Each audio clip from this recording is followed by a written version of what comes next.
हैं, दिक्कत वहां हो सकती है जहां पर रहे हो, जहां से आप आ रहे हो, जहां से आप जाते हो।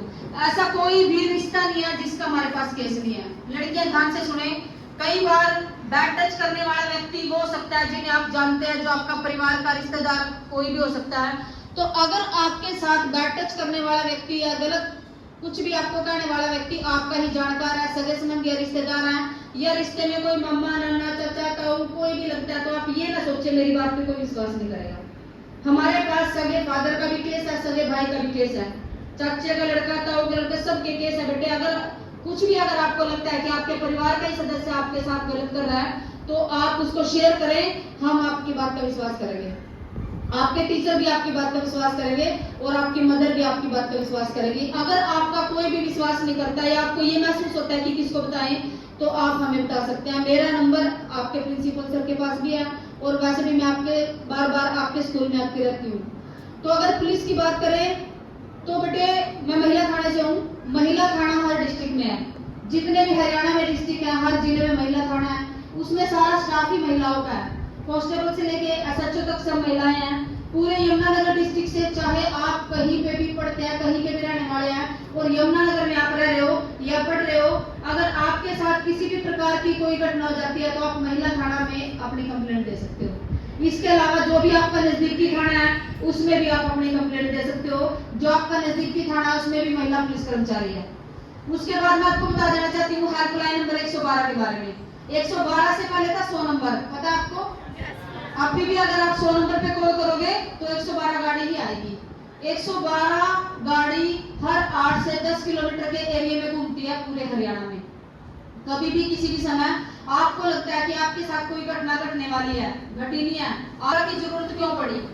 क्योंकि जब पहले 100 नंबर था, 100 नंबर वाले करते थे नजदीक थाना या चौकी में कॉल। अगर किसी ने फोन किया कि मेरे साथ एक घटना घट गई है, और थाना या चौकी में जो स्टाफ है बेटे अकॉर्डिंग टू जनसंख्या बहुत कम है।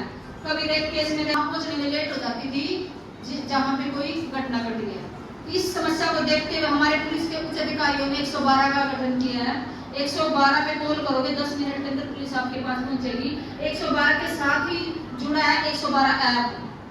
कई बार सिचुएशन ऐसी होती है कि आपके सामने अपराधी खड़ा है, आप कॉल नहीं कर सकते, लेकिन अगर आपके घर के फोन में 112 ऐप है, अगर आप उस पर क्लिक करोगे, 112 ऐप पे क्लिक करोगे तो आपकी लोकेशन, आपका रूट हेडक्वार्टर में चला जाएगा पंचकुला में।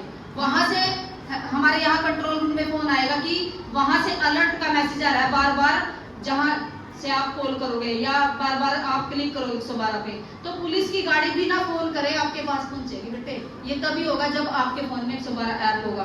अब जटलाना के सरकारी स्कूल में मैं पिछले साल लेक्चर देके आई थी, वहां की एक लड़की ने अपने घर जाते ही अपने फोन में 112 ऐप डाउनलोड कर लिया। तो एक हफ्ते बाद उसकी सगी ताई ने उसको अपने घर पे सुलाने के लिए बुलाया, क्योंकि उसकी सगी ताई की जो विडो थी उसके 2 लड़के थे, दोनों नाइट ड्यूटी पे गए हुए थे। तो रात के लगभग 2-2:30 बजे के करीब उनके घर में 2 आदमी ने एंट्री करी जिनके हाथ में हथियार थे। तो उनको डराया धमकाया कि अगर किसी को बुलाओगे, शोर मचाओगे, तुम्हें काट देंगे, मार देंगे, ऐसे डरा रहे थे।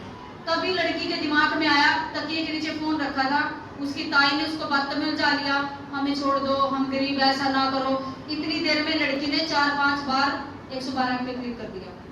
112 के पास मैसेज चला गया, लोकेशन चली गई। 112 की गाड़ी 3 मिनट की दूरी पे खड़ी थी। तो 112 गाड़ी ने फोन करते रहे उसके पास। ये एक रूल है, जब आप 112 पे क्लिक करोगे बेटे आपको 112 की तरफ से फोन आएगा। अगर आप फोन नहीं उठाओगे तो लोकेशन पे पहुंचेगी आपकी। ऐसे ही फोन लड़की ने उठाया नहीं, लोकेशन पे पहुंच के हूटर बजाना शुरू कर दिया। तो जैसे ही उन्होंने हूटर सुना, दोनों आदमी भागने लगे। पुलिस की मदद से उन्हें पकड़ लिया गया और जटलाना थाना में ले जाया गया। तो आप ये फ्रेंड, कोई भी आप अखबार पढ़ लो, कोई भी न्यूज़पेपर पढ़ लो, मुख्य कारण यही है। कोई भी व्यक्ति अगर आपको किसी भी प्रकार का लालच दे, खाने की चीज का, पैसे का, फोन का, किसी भी कीमती वस्तु का, तो बेटे लालच ना करें, क्योंकि फ्री में सिर्फ माँ बाप की फैसिलिटी दे सकते हैं। दूसरा है डर। कई बार अपराध हो जाता है किस कारण? डर के कारण। बच्चों को डराया जाता है कि अगर तूने घर पे बताया तेरे को मार देंगे, तेरे घर वालों को मार देंगे। ऐसा बिल्कुल नहीं है। जो बच्चा डर जाता है, जो बच्चा किसी को कुछ नहीं शेयर करता, उसको जरूर नुकसान होता है बेटे। जो बच्चा शेयर कर देता है वो कहीं ना कहीं सेफ रहता है। तो आपने बिल्कुल नहीं घबराना है। और बेटे 30% हमारे पास केस आ रहे हैं लड़कियों के जो ब्लैकमेल का शिकार हो जाती है। और ब्लैकमेल कौन होता है? जिससे कोई गलती हो जाती है। तो बेटे जैसे किसी से बात कर ली, किसी की चैटिंग, किसी की फोटो किसी ने देख ली, या किसी से बात करते देख लिया, इस प्रकार की ऐसी समस्या आती है जिसके कारण बेटे लाइफ खराब हो जाती है। तो सबसे पहली बात, आपने ऐसा कोई काम ही नहीं करना है जिससे कोई आपको ब्लैकमेल करे। दूसरी बात, चलो अगर ऐसा हो गया तो ऐसा कोई अपराध नहीं है जिसको माँ बाप माफ ना कर सके। उसके बाद ऐसी कोई गलती नहीं है जिसको माँ बाप माफ ना कर सके। बिल्कुल भी ऐसा कोई इंसान नहीं है जिसने कभी भी कोई झूठ ना बोला या कोई अपराध नहीं हुआ हो। तो बेटे हर चीज का समाधान है। आपने किसी भी तरीके से किसी से डरना नहीं है, ना ही आपने ब्लैकमेल होना है। उसके बाद आता है बेटे फ्रेंड। सबसे ज्यादा गलत कामों में सहयोग फ्रेंड देते हैं। सबसे पहले नशा फ्रेंड देते हैं। सबसे ज्यादा आज के समय में बेटे, आप इस समय जो आपकी उम्र है, आपको माँ बाप अच्छे नहीं लगते, आपको